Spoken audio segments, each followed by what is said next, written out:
If you ever find yourself on Quick Battle and you run across this most unholy of blob formations in a 2v2 or just in general, and then it quite suddenly disappears, you should probably just run, and this is exactly what's happened here. Of course, this is one of Slade's favorite tactics. It's him plus Wicked the Evermod here in a 2v2 versus the Dwarfs and the very pink High Elves.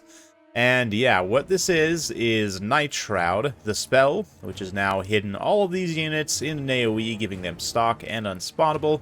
This is, of course, very important when you're facing artillery-centric factions, especially in 2v2s, where people tend to spam artillery quite a bit. This is going to cover these units in their advance here. And as for the rest, yeah, Tretch, of course, because who else would it be? And then let's actually take a look at what units are in this unholy blob. It looks like we've got some squig hoppers, squig herds, and spider riders with boar biggins and some stone trolls, rat ogres, pit fighters of Hell's Deep, 2 mutant rat ogres plus Gorich.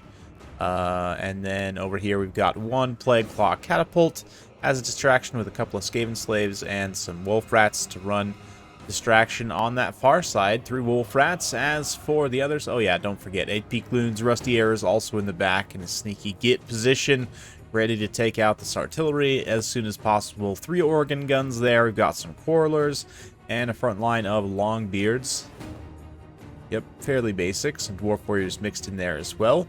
Ungrim Iron Fist, and then for the High Elves, Archers with Light Armor, some Sisters of Avalorn, Lothern Sea Guard, Spearmen, White Lions, and some Dragon Princes with some Silver Helms, Tyrion leading the way, and a Lore of Death Mage for the High Elves.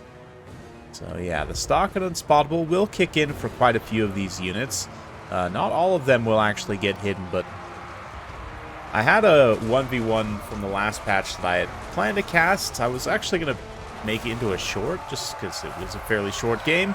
But yeah, it was basically Slade X just running me over with this same tactic of Greenskins versus Kislev in that specific instance. But as it is right now, both players just going to absolutely pile in here with their very high mass units, taking a little flanking attack and going to collapse from the top of this very slight slope.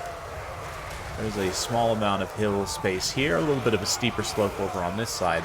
But immediately the dwarfs are going to get totally enveloped. You can see the collapsing 8 peak loons. Rusty arrows also getting in the back to shoot those archers, debuff their light armor with their armor sundering arrows, or actually no, shooting Lothern Sea Guard in the front line, much better value target. Nice Flensing Ruin as well, going to catch all of these dwarf warriors, longbeards, quarrelers, and whatnot. So we're getting close, as it's a bloody, brutal blob right now with the Under Alliance. Forget what the name in Blood Bowl is. There's a team name that's like Skaven plus goblins. I forget what it is, but basically that's what this is.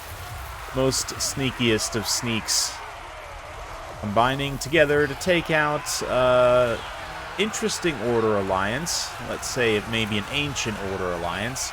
Perhaps this battle took place sometime in eons past when the elves and the dwarfs had much more cordial relations.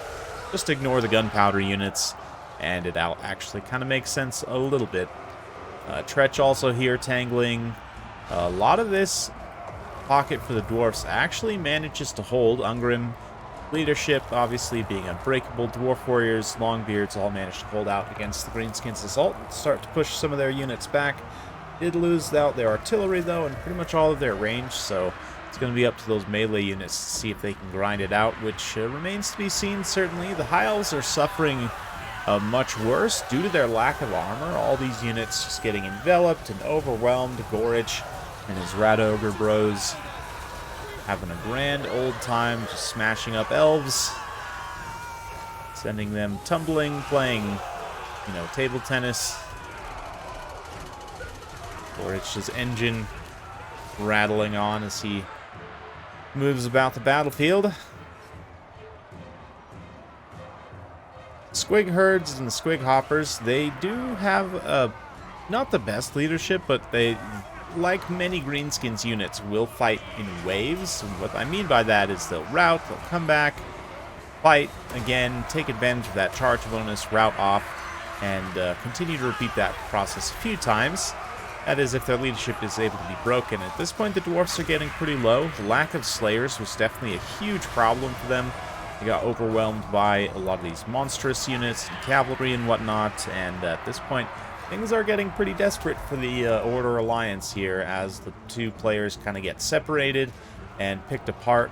To a degree, Slade and Wicked get separated as well, but do a much better job of working as a team.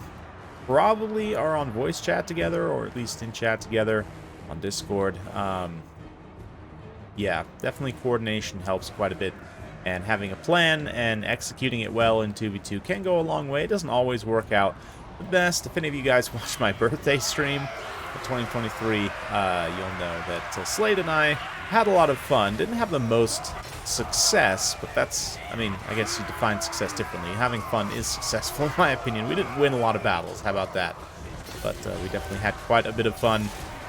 This time, Wicked and Slade managed to accomplish both quite decisively and just absolutely bulldozed this Order Alliance, no problem. Very fitting that it's in the Bone Zone, too, the Pillar of Bone, being the setting for this. Anyway, Dragon Prince is going to keep fighting here. I'm not really sure what they've been up to. Haven't really been focusing on them too much, but did manage to get 113 kills. Not even 800 damage values. That tells me they've been killing probably a lot of, like, the Skaven slaves and other low-tier troops, or the Skaven in general. But let's see. Tyrion is around still, being completely surrounded by Durkit squigs and whatnot. Gorich continuing to just have free reign. Dretch also is here. Can't really say much more about him. But Wa being popped. Does Wa actually also affect... I don't believe it actually also affects Greenskin units anymore. It used to be back in the day when Wa was a map-wide ability from the Lord. It would actually affect allies, which would be absolutely hilarious in a 2v2 with something like Bretonia plus Greenskins, as heretical as it is.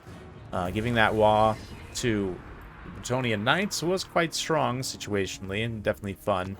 But as it is, it don't need necessarily that to win here, as the clan Molder, led by Tretch, which is a very interesting combination, does quite good. The Warlock Engineer also, considering how cheap he is, that Flensing Ruin, absolutely ridiculous value.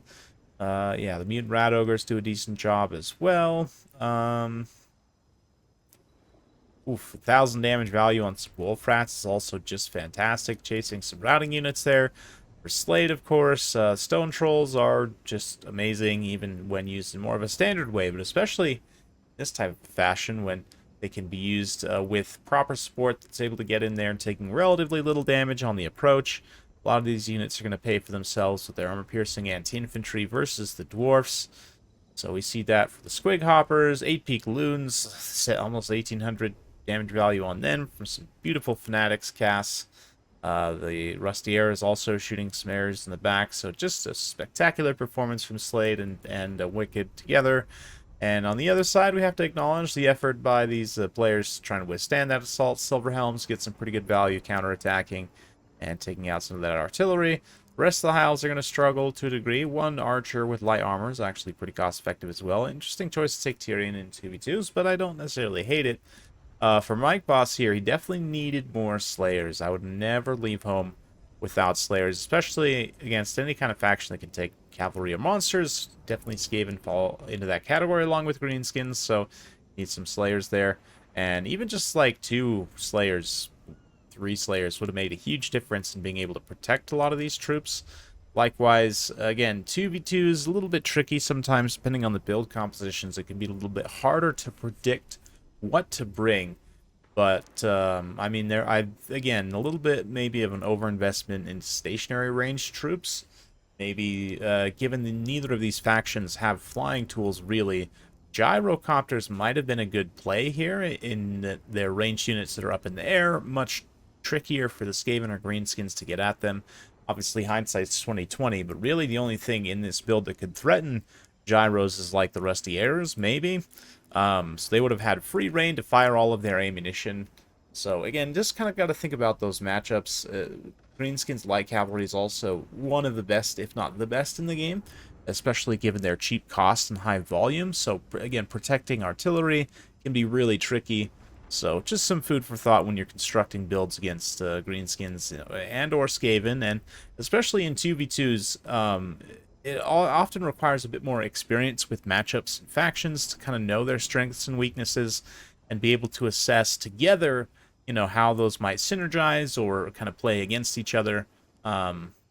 Certainly is interesting, although it can be tough to predict to build any sort of build. When you see Sladex across from you, you just honestly have no idea what's coming, and that's part of what's beautiful about the way he plays, honestly. So hopefully you guys enjoyed watching this. If you do like this sort of content, be sure to like, subscribe, hit that bell notification.